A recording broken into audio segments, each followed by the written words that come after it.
दोस्तों, सबसे पहले तो मैं अपना परिचय देता हूं।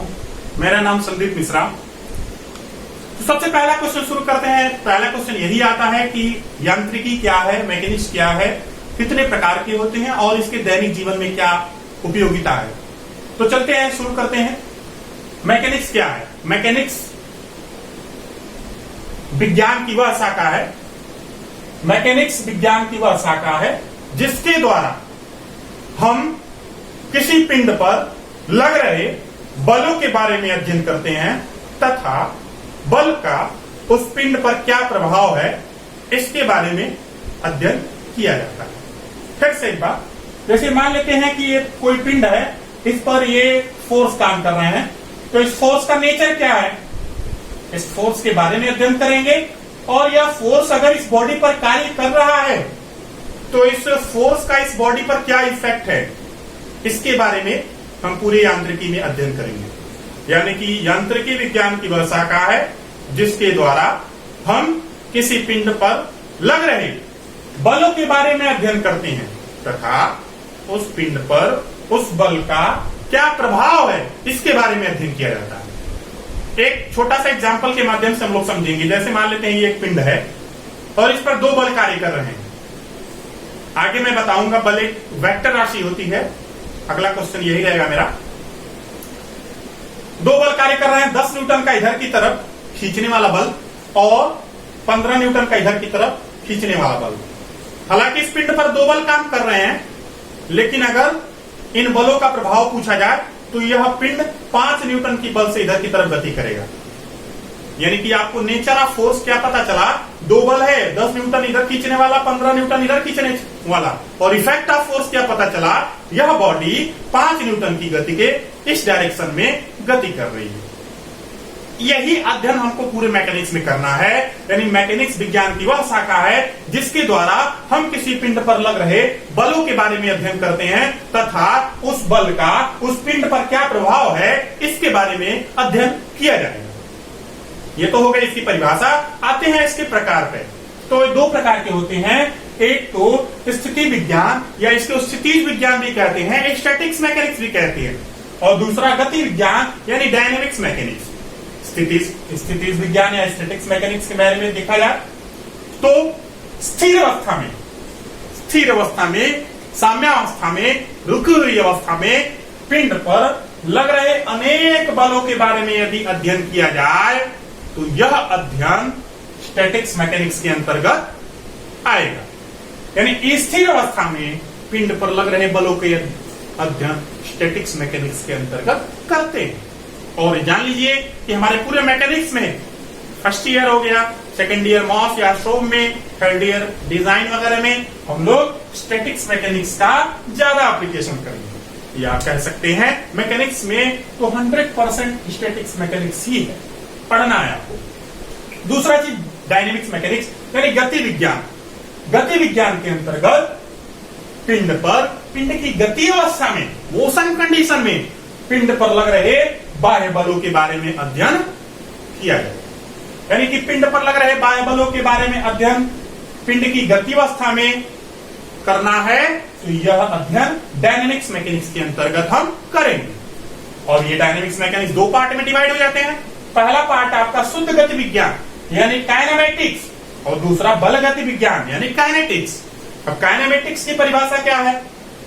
बॉडी पर लग रहे बाह्य बलों के बारे में अध्ययन करेंगे। बॉडी गति अवस्था में रहेगी, लेकिन इस बॉडी का, भाई ये बॉडी है कोई, इसका स्वयं का संगति भी कुछ होगा, कुछ मास भी होगा, वह भी नीचे की तरफ फोर्स लगाएगा। यदि उस फोर्स को ध्यान न दिया जाए, इनकी स्वयं की संगति को ध्यान न दिया जाए तो यह हमारा शुद्ध गति विज्ञान के अंतर्गत उसका अध्ययन करेंगे। फिर से परिभाषा बोल रहे हैं कि यदि किसी पिंड पर लग रहे बाह्य बलों का अध्ययन किया जाए, पिंड गति अवस्था में हो, लेकिन स्वयं की संगति या स्वयं का द्रव्यमान को ध्यान न दिया जाए, तो ऐसा अध्ययन शुद्ध गति विज्ञान के अंतर्गत हम लोग करेंगे। दूसरा है बल गति विज्ञान। बल गति विज्ञान में पिंड पर लग रहे बाह्य बलों का अध्ययन करेंगे। पिंड गति अवस्था में रहेगी, लेकिन उनकी जो स्वयं की संगति होगी, द्रव्यमान होगा, उस द्रव्यमान के कारण फोर्स को भी उस बाह्य बलों के साथ इंक्लूड करके एनालिसिस किया जाए, विश्लेषण किया जाए, तो यह अध्ययन बल गति विज्ञान के अंतर्गत आए। बल गति विज्ञान की दूसरी यानी हम फिर से हम कह रहे हैं, बल गति विज्ञान के अंतर्गत पिंड की गति अवस्था में पिंड पर बाह्य बलों के साथ साथ उनके संगति पर भी ध्यान दिया जाए, तो ऐसा अध्ययन बल गति विज्ञान कहलाता है। यानी स्थिर गति विज्ञान और बल गति विज्ञान में हमारा एक ही बेसिक डिफरेंस है, काइनेमेटिक्स और काइनेटिक्स। शुद्ध गति विज्ञान बल गति विज्ञान में एक ही डिफरेंस है, इसमें संगति का ध्यान नहीं दिया जाता है और इसमें आपके पिंड की संगति का द्रव्यमान का भी ध्यान दिया जाता है। तो ये तो हो गई डेफिनेशन। अब दूसरी बात आती है एप्लीकेशन ऑफ मैकेनिक्स की। तो मैंने शुरू में ही बताया कि मैकेनिक्स की बहुत उपयोगिता है। डिजाइन की, जब हम लोग किसी पार्ट की प्रोडक्ट की डिजाइन करते हैं, किसी मशीन के पार्ट की डिजाइन करते हैं, किसी फ्रेम की डिजाइन करते हैं, किसी स्ट्रक्चर की डिजाइन करते हैं, बीम की डिजाइन करते हैं, तो सबसे पहले ये देखते हैं कि उस बीम या उस फ्रेम या उस स्ट्रक्चर पर कौन कौन से फोर्स लग रहे हैं और उस फोर्स का क्या रिजल्टेंट है, उस बॉडी पर क्या कितना रिजल्टेंट फोर्स काम कर रहा है। तो यह फोर्स और रिजल्टेंट फोर्स निकालने की प्रक्रिया हम लोग मैकेनिक्स में करेंगे। यानी कि मैकेनिक्स की सहायता से हम लोग पार्ट पर बलों का और बल का इफेक्ट के बारे में संपूर्ण अध्ययन करते हैं और जिनका बहुत बड़ा एप्लीकेशन उस प्रोडक्ट की डिजाइन में होता है। यानी हम कह सकते हैं कि किसी भी पार्ट की मशीन कंपोनेंट या फ्रेम या घर या बीम किसी भी प्रोडक्ट की डिजाइन करना है तो उसमें आपको मैकेनिक्स की एप्लीकेशन जरूर रहेगा। यानी दैनिक जीवन में कोई भी प्रोडक्ट आपको बनाना है तो वहां पर आपको मैकेनिक्स की आवश्यकता जरूर पड़ेगी। तो ये तो हो गया आपका मैकेनिक्स की दैनिक जीवन में उपयोगिता। इस तरह से हमारा पहला क्वेश्चन समाप्त होता है। दूसरा क्वेश्चन, चलिए हम लोग दूसरे क्वेश्चन की तरफ बढ़ते हैं। दूसरा क्वेश्चन ये है, बल क्या है और कितने प्रकार के होते हैं। तो चलिए देखते हैं बल क्या है। बल वह बाह्य कारक है, एक्सटर्नल एलिमेंट है, जो किसी भी पिंड की स्थिति में परिवर्तन कर देता है या परिवर्तन करने का प्रयास करता है। जैसे हम एक एग्जांपल लेंगे, ये बॉडी है कोई और इस पर मैं 10 न्यूटन का फोर्स लगा रहे हैं। ये बॉडी 10 न्यूटन के बल से इधर की तरफ गति करने लग रही है। और दूसरा चीज, मैं यहां पर 10 न्यूटन का फोर्स इस दीवार पर लगा रहे हैं और ये कोई गति नहीं कर रही है। कहने का सेंस ये हो गया कि यहां पर बल लगाने पर बॉडी में गति हो गया और यहां पर बल लगाने पर बॉडी में गति नहीं हुआ। तो फिर से परिभाषा को हम ध्यान देंगे।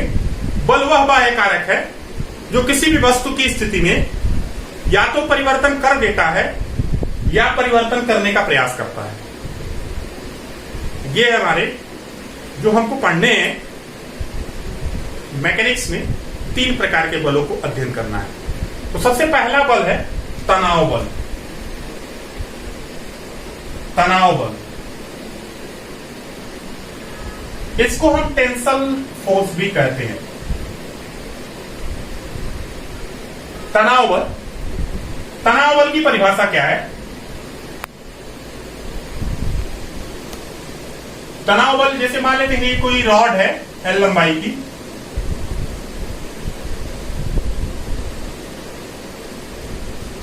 और यहां पर हम लोग फोर्स लग रहा है। तनाव बल अगर किसी पिंड पर लग रहे हैं तो उसकी पहचान कैसे करेंगे? पहली बात यह है कि तनाव बल लगने से उसके एलिमेंट में, जैसे लंबाई है, चौड़ाई है, मोटाई कुछ भी है, उसके एलिमेंट में वृद्धि हो जाती है। मतलब अगर ये लंबाई जो भी है, बल लगाने के पहले जितनी लंबाई रहेगी, बल लगाने के पश्चात इसकी लंबाई में वृद्धि हो जाएगी। यानी दूसरा पहचान, इसका जो वेक्टर होता है, वेक्टर पॉइंट, क्योंकि बल एक सदिश राशि है, अभी हम आगे हम सदिश और अदिश की बात करेंगे। बल एक सदिश राशि है तो इसका वेक्टर जो एरो रहेगा, वेक्टर पॉइंट रहेगा, बॉडी से दूर रहेगा। ठीक,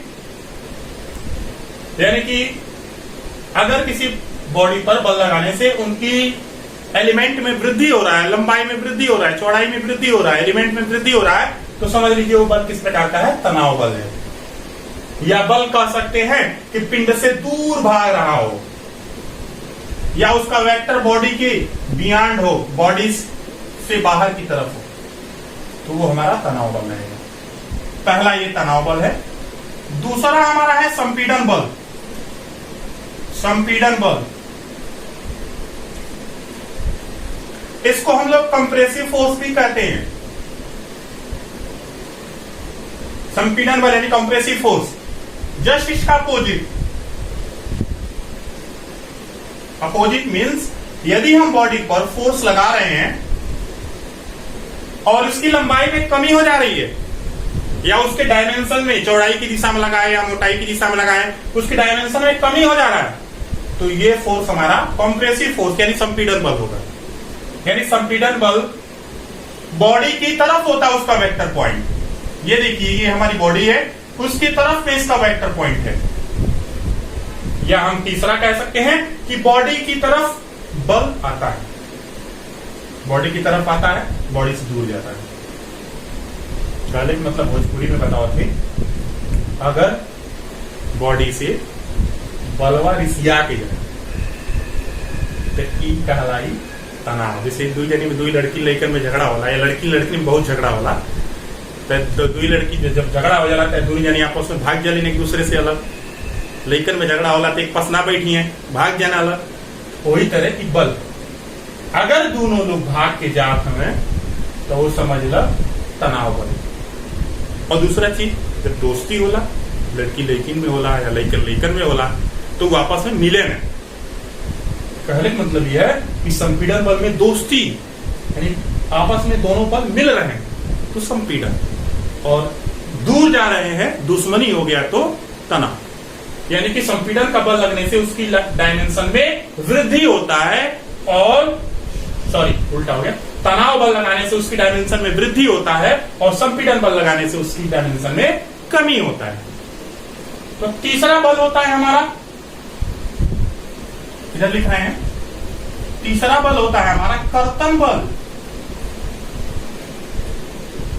इसको इंग्लिश में शियर फोर्स कहते हैं। कर्तन बल, यदि पिंड पर, जैसे मान लेते हैं कि ये कोई हमारा एक रबड़ है, उसको मैंने एक सिरे को फिक्स कर दिया, एक सिरे को फिक्स किया और दूसरे सिरे पर बल लगाया। जब दूसरे सिरे पर बल लगाएंगे तो इसकी कंडीशन कुछ इस प्रकार से हो जाएगी। यानी पहले ये इस तरह से था, अब ये इस तरह से हो गई बल लगाने के पश्चात। यानी कि अगर इस रबड़ के पतली पतली लेयरों में मिलकर माना जाए तो पहले लेयर की स्थिति आपकी ये थी, अब लेयर की स्थिति आपकी ये हो जाएगी। कहने का ये सेंस होता है कि बल लगाने के पश्चात एक लेयर दूसरी लेयर पर स्लिप कर रहे हैं, सरक रहे हैं, या कह सकते हैं दूसरे शब्दों में कट रहे हैं। एक दूसरे लेयर से अलग होना, स्लिप करने का मतलब शियर करना होता है। यानी कि अगर पिंड पर बल लगाने से उनका एक लेयर दूसरे लेयर पर सरक रहा है, स्लिप कर रहा है, कट रहा है, तो इस प्रकार के बल को कर्तन बल यानी शियर फोर्स कहते हैं। दूसरी एक सिंपल परिभाषा पहचानने का क्या तरीका है, ये जो तनाव बल और संपीड़न बल ये दोनों जो लगते हैं बॉडी की एक्सिस की डायरेक्शन में लगते हैं। मतलब ये बॉडी हमारी मान लेते हैं, उसका जो गुरुत्व केंद्र ये बीच में होगा, गुरुत्व केंद्र की अक्ष ये होगी, तो या अक्ष की अलॉन्ग लगेंगे, अक्ष की दिशा में लगेंगे। मतलब ये देखिए, या तो तनाव ऐसे होंगे या संपीड़न ऐसे, अक्ष की दिशा में होंगे, अलॉन्ग होंगे। और दूसरा चीज, जो कर्तन बल होता है ये अक्ष से परपेंडिकुलर होता है, जो इसकी ग्रेविटेशनल एक्सिस के परपेंडिकुलर हमेशा ये शियर फोर्स होता है। जैसे अगर इसका ग्रेविटेशनल एक्सिस इधर है तो हमारा इस तरह से यदि बल लगेगा तो ये बल शियर फोर्स होगा, क्योंकि इसको ये शियर करने का प्रयास करेगा। जैसे हमारा जो बीम होता है, घर पे जो धरने होती हैं बीम, जिसपे हमारा पूरा स्ट्रक्चर टिका होता है, उस बीम पर जो बल कार्य करता है, ये आपका बीम है और उस पर दीवार वगैरह का भार जो काम करता है, ये उसकी अक्ष के लंबवत काम करता है। तो उस बल के कारण इस बीम में कर्तन बल यानी शियर फोर्स डेवलप होंगे। इसका अध्ययन हम लोग सेकेंड ईयर में विस्तृत रूप से करेंगे। यानी बल क्या होता है और कितने प्रकार के हमें इंजीनियरिंग में पढ़ने हैं, इसका आप लोगों ने सीख लिया। ठीक है,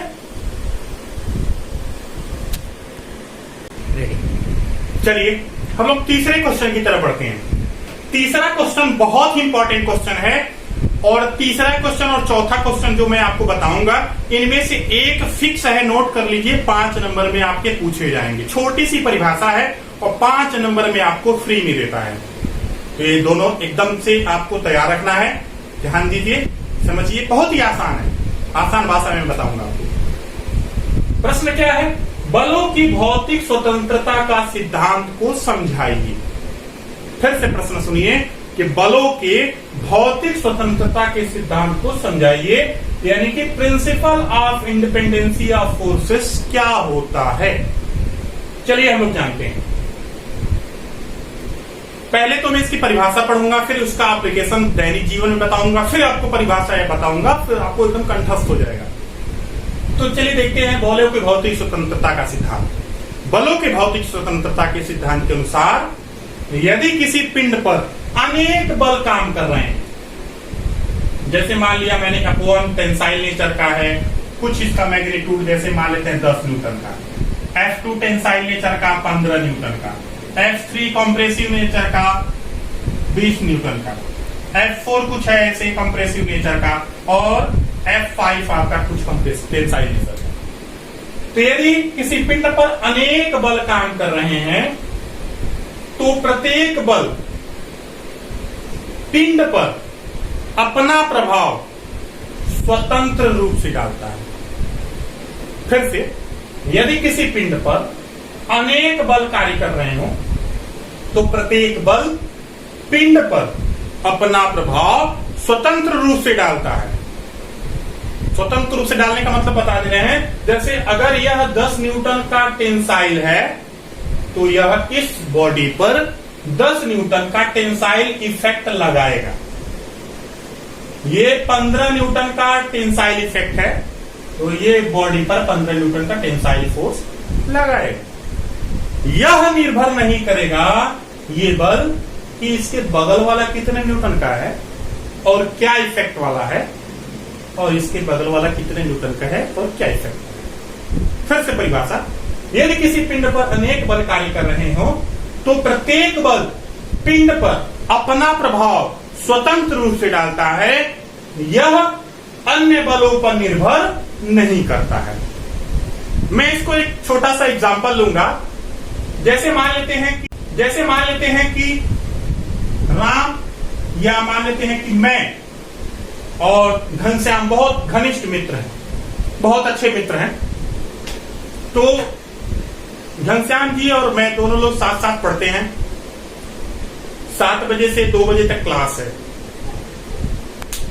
मान लेते हैं कि दोनों लोग नाश्ता करके गए और टिफिन ने मम्मी नहीं बनाई, 2 बजे तक क्लास किए। क्लास करने के बाद फिर आए घर, तो मैंने बोला दोस्त से, यार चलो आज मेरे घर चलते हैं। दोनों का घर पास में ही था।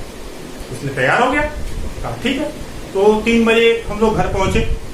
घर आने के बाद बोले कि मम्मी ऐसा करो, बहुत तेज भूख लगी है और आप टिफिन नहीं ले गए थे, कुछ हो तो दे दो खाने।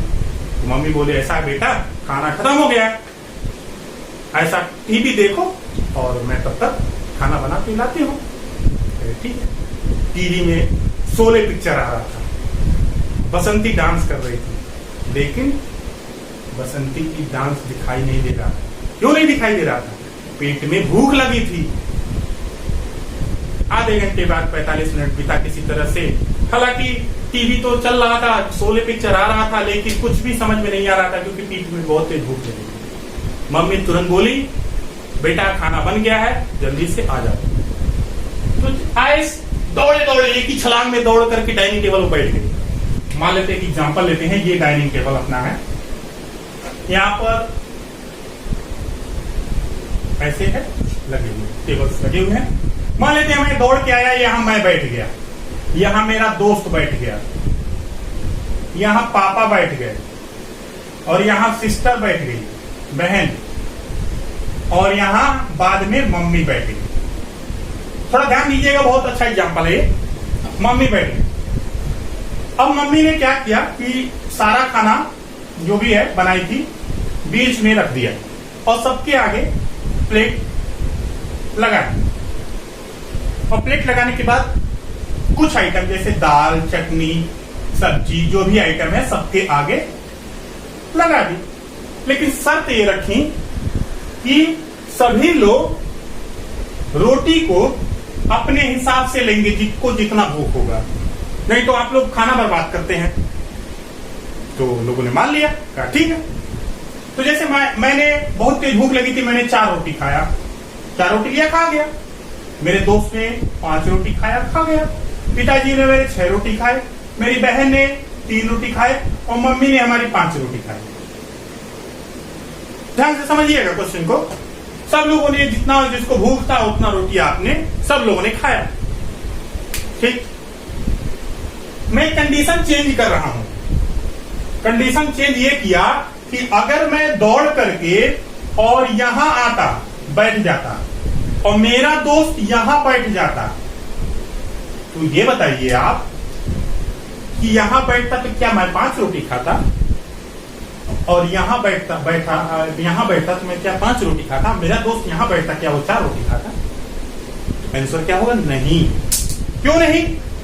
क्योंकि भाई मुझे 4 रोटी का भूख है तो यहां भी बैठेंगे तो 4 ही रोटी खाएंगे। मेरे दोस्त को 5 रोटी की भूख है तो यहां भी बैठेगा तो 5 रोटी खाएगा। सेम होता है बलों की भौतिक स्वतंत्रता का सिद्धांत। समझेंगे? यदि हम लोग रोटी को पिंड मान ले रहे हैं, रोटी को पिंड है, और ये हमारा जो 5 रोटी 3 रोटी खाना जो भूख लग रही है वह उसका इफेक्ट है, और हम, मेरे दोस्त, पापा, मम्मी, बहन, ये सब लोग फोर्स हैं, बल है। जैसे ये हमारा जो फोर्स है ये हम लोग पापा मम्मी है, ये 15 न्यूटन का टेंसाइल हमारा इफेक्ट है, मतलब भूख है जितनी रोटी का है, और ये रोटी क्या है? बल है। यदि किसी पिंड पर, ध्यान दीजिएगा, अनेक बल लग रहे हैं तो प्रत्येक बल, मतलब 5 न्यूटन, 5 रोटी इसको खाना है, 5 न्यूटन इसको लगाना है, प्रत्येक बल पिंड पर, मतलब रोटी पर अपना प्रभाव स्वतंत्र रूप से डालता है। यह इस बात पर निर्भर नहीं करता है कि हमारे बगल में कितने मैग्नीट्यूड वाला बल है, हमारे बगल में कितने मैग्नीट्यूड वाला बल बैठा है। फिर से परिभाषा अंतिम रूप से, यदि किसी पिंड पर अनेक बल कार्य कर रहे हो तो प्रत्येक बल पिंड पर अपना प्रभाव स्वतंत्र रूप से डालता है। यह अन्य बलों पर निर्भर नहीं करता है कि कितने मैग्नीट्यूड के बल उस बॉडी पर अन्य लगे हुए। शायद आपको समझ में आ गया होगा, कई बार इसको देखेंगे समझ में आ जाएगा। चलिए हम लोग चौथे क्वेश्चन की तरफ बढ़ रहे हैं। चौथा क्वेश्चन क्या कहता है कि बलों के स्थानांतरणशीलता का सिद्धांत। तो ये भी आपका बल से संबंधित है, और ये भी इंपॉर्टेंट क्वेश्चन है। दूसरा सबसे इंपॉर्टेंट क्वेश्चन, इसको तैयार रखना है। पहला बलों की भौतिक स्वतंत्रता का सिद्धांत, और दूसरा बलों के स्थानांतरणशीलता का सिद्धांत। चलिए ये सिद्धांत जानते हैं। बलों के स्थानांतरणशीलता के सिद्धांत के अनुसार, यदि किसी पिंड पर कोई बल कार्य कर रहा हो, मैंने पहले ही बताया कि बल एक वेक्टर राशि है, सदिश राशि, इसका मैं जिक्र अगले क्वेश्चन में कर रहा हूं। सदिश और अदिश राशि क्या हो? सदिश राशि, बल एक सदिश राशि है। यदि किसी पिंड पर कोई बल कार्य कर रहा हो तो उस बल की क्रिया रेखा को आगे या पीछे की तरफ कहीं भी बढ़ाया जा सकता है। क्रिया रेखा को बल, यदि किसी पिंड पर कोई बल कार्य कर रहा है तो उस बल की क्रिया रेखा को आगे या पीछे की तरफ कहीं भी बढ़ाया जा सकता है, और उसकी क्रिया रेखा पर उस बल को कहीं भी प्रदर्शित किया जा सकता है। उसकी क्रिया रेखा पर उस बल को कहीं भी प्रदर्शित कर सकते हैं। जैसे मान लीजिए F1 फोर्स है, बॉडी है, उसकी लाइन ऑफ एक्शन ये है, तो इस F1 को यहाँ भी, यहाँ भी, यहाँ भी, यहाँ भी, यहाँ भी कहीं भी प्रदर्शित कर सकते हैं। लेकिन एक शर्त होनी चाहिए। शर्त क्या होनी चाहिए कि उस बल का उस बॉडी से जुड़ाव होना चाहिए, अटैचमेंट होना चाहिए, तभी ये प्रिंसिपल काम करेगा। अगर अटैचमेंट नहीं होगा, जुड़ाव नहीं होगा, तो ये प्रिंसिपल काम नहीं करेगा। चलिए हम एक एग्जांपल लेकर के समझेंगे। जैसे मान लेते हैं ये कोई बॉडी है और 10 न्यूटन का इस बॉडी पर बल लगाना है। बल लगाने का तरीका देखिएगा। मैंने इस बॉडी पर एक रॉड लगाया, उसको टच किया और 10 न्यूटन का बल इस बॉडी पर लगाया, तो ये बॉडी 10 न्यूटन बल से गति करेगी। दूसरा, रॉड हटाया, डायरेक्ट 10 न्यूटन लगाया, तो भी 10 न्यूटन बल गति से करेगी। तीसरा, यहां बीच से पकड़ा, 10 न्यूटन से गति करेगा। इधर से पकड़ा, 10 न्यूटन से गति करेगा। मैंने एक रस्सी बांध दिया इस पर, बॉडी पर, और रस्सी को 10 न्यूटन से खींचा, तो भी ये बॉडी 10 ही न्यूटन से गति करेगा। लेकिन चेंज कर दीजिए, मैं इन दोनों के बीच में ये डंडा नहीं लगाया, यहां पर 10 न्यूटन लगा रहे हैं, क्या ये गति करेगा? नहीं करेगा। क्यों? क्योंकि इस बल से जो मैं 10 न्यूटन लगाया हूं, इस बल से इस बॉडी का कोई जुड़ाव नहीं है। क्या जुड़ाव है? कोई नहीं जुड़ाव। मैंने रस्सी से बांधा नहीं बॉडी को और यहां 10 न्यूटन बल लगा रहा हूं, तो क्या ये बॉडी जाएगी? नहीं जाएगी। कारण इस बल का इस बॉडी से कोई जुड़ाव नहीं। मतलब इस 10 न्यूटन बल को इसकी क्रिया रेखा पर कहीं भी लगाएंगे, यहां लगाइए, यहां लगाइए, यहां खींचिए, यहां लगाइए या यहां लगाइए, तो यह बॉडी 10 न्यूटन से ही गति करेगी, जबकि उस बल का उस बॉडी से जुड़ाव होना चाहिए। वही बात परिभाषा बोलती है। परिभाषा फिर से क्या बोलती है कि यदि किसी पिंड पर, ये हमारी कोई बॉडी है और ये कोई फोर्स है, अगर कोई किसी पिंड पर कोई बल कार्य कर रहा है, तो उस बल की क्रिया रेखा पर उस बल को कहीं भी प्रदर्शित किया जा सकता है, लेकिन शर्त यह होनी चाहिए कि उस बल का उस पिंड से जुड़ाव होना चाहिए। यह शर्त बहुत ही इंपॉर्टेंट है। एग्जाम में अगर ये शर्त नहीं लिखते हैं तो आपको 5 में 5 नंबर नहीं बल्कि 5 में 0 नंबर मिलेंगे। एक लाइन, यदि किसी पिंड पर कोई बल कार्य कर रहा हो तो उस बल की क्रिया रेखा पर बल को कहीं भी प्रदर्शित किया जा सकता है, लेकिन उस बल का उस पिंड के साथ जुड़ाव होना चाहिए। यही कह रहा था बलों के संरक्षिता का सिद्धांत। बहुत इंपॉर्टेंट डायग्राम। चलिए हम लोग चौथे क्वेश्चन की तरफ बढ़ते हैं। चौथा क्वेश्चन, सॉरी 5वां क्वेश्चन की तरफ बढ़ते हैं। राशियां। तो क्वेश्चन आता है एग्जाम में। तो इसके बाद हम लोग 5वां क्वेश्चन हमारा था राशियां। तो राशियां मैंने बताया था किसी भी मैग्नीट्यूड को, परिमाण को प्रदर्शित करने के लिए जिन चीजों की आवश्यकता होती है उसे हम राशियां कहते हैं। यानी कि राशियां 2 प्रकार की होती हैं। पहला होती है सदिश राशि यानी वेक्टर क्वांटिटीज, दूसरी हमारी अदिश राशि यानी स्केलर क्वांटिटीज। वेक्टर क्वांटिटीज क्या होती है?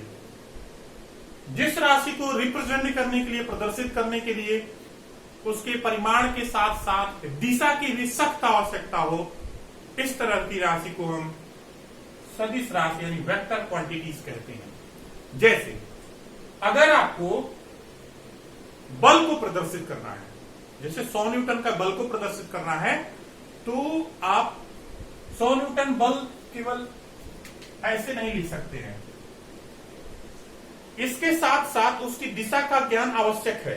ये 100 न्यूटन का बल हमारा पिंड पर किस डायरेक्शन में लग रहा है। जैसे मान लेते हैं ये हमारा पिंड है, तो इस पर इस 100 न्यूटन का मतलब अलग होता है और इस 100 न्यूटन का मतलब इस डायरेक्शन में अगर लगेगा तो वो अलग इफेक्ट डालेगा। यानी कि 100 न्यूटन बल का परिमाण तो ठीक है, लेकिन इनकी दिशा भी जब तक निर्धारित नहीं होगी तब तक हम इस बल को रिप्रेजेंट नहीं कर सकते हैं। ऐसी राशि को हम लोग सदिश राशि कहते हैं। यानी सदिश राशि में उसका परिमाण भी आवश्यकता है और उसकी दिशा भी, डायरेक्शन भी आवश्यक होती है। ऐसे ही हमारा वेग होता है, कोई वस्तु 10 मीटर पर सेकंड से अगर गति कर रही है, अगर उसका वेलोसिटी दिया है तो तुरंत आप बताएं, पूछेंगे कि भाई इसका वेग किस दिशा में गति कर रही है। पश्चिम में कि उत्तर में कि दक्षिण में कि पूर्व में। तो यहाँ पर भी इसी तरह विस्थापन होता है, इसी तरह बल होता है, इसी तरह त्वरण होता है, उसी तरह भार होता है। भार क्यों होता है? क्योंकि किसी भी वस्तु का भार हमेशा सेंटर ऑफ ग्रेविटी पर वर्टिकली नीचे की तरफ काम करता है। तो यहाँ भी जो नीचे की तरफ है उसका डायरेक्शन दिखा दिया, इसीलिए भार हमारा क्या होता है? सदिश राशि होती है। दूसरी चीज अदिश राशि। अदिश राशि क्या होती है? ऐसी राशि जिनके परिमाण को प्रदर्शित करने के लिए केवल उनके मैग्नीट्यूड की आवश्यकता हो या मान की आवश्यकता हो, उसकी दिशा से कोई मतलब ना हो, ऐसी राशि को हम अदिश राशि कहते हैं। जैसे चाल हमारी हो गई, लंबाई हो गया, आयतन हो गया, घनत्व हो गया, द्रव्यमान हो गया। जैसे अगर कहा जाए कि इस मार्कर की लंबाई 10 सेंटीमीटर है, तो यहां पर चेंजिंग नहीं। दूसरा सदिश राशियां, अगर किसी मैग्नीट्यूड या परिमाण को प्रदर्शित करने के लिए मान के साथ साथ उसकी दिशा की भी आवश्यकता हो, तो ऐसे राशि को सदिश राशि या वेक्टर क्वांटिटीज कहते हैं। जैसे बल, जैसे वेग, त्वरण, यहां पर हमारे चाल लिख सकते हैं। जैसे मान लेते हैं बल, इस किसी बॉडी पर 100 न्यूटन का बल काम कर रहा है, तो इतना मात्र कह देने से क्वेश्चन पूरा नहीं होता है। तुरंत आपका ये होगा जवाब कि बॉडी पर 100 न्यूटन काम कर रहा है, लेकिन किधर काम कर रहा है? 100 न्यूटन का इस डायरेक्शन में भी हो सकता है, इस डायरेक्शन में भी हो सकता है, इस डायरेक्शन में भी हो सकता है, इस डायरेक्शन में हो सकता है, और सबका मतलब अलग अलग होता है। तो यानी कि बल, यानी कि 100 न्यूटन के बल को प्रदर्शित करने के लिए हमें 100 न्यूटन के साथ साथ उसकी दिशा की भी जरूरत पड़ेगी। यानी कि अगर किसी क्वांटिटी को रिप्रेजेंट करने के लिए हमें मान के साथ साथ दिशा की भी आवश्यकता हो, तो ऐसे क्वांटिटीज को हम लोग सदिश राशि यानी वेक्टर क्वांटिटीज कहते हैं। क्वांटिटी दो प्रकार की, अदिश राशि, सदिश राशि। इसमें केवल मैग्नीट्यूड का काम होता है और मैग्नीट्यूड के साथ साथ दिशा की भी आवश्यकता होती है, तो उसमें हम लोग सदिश राशि कहते हैं।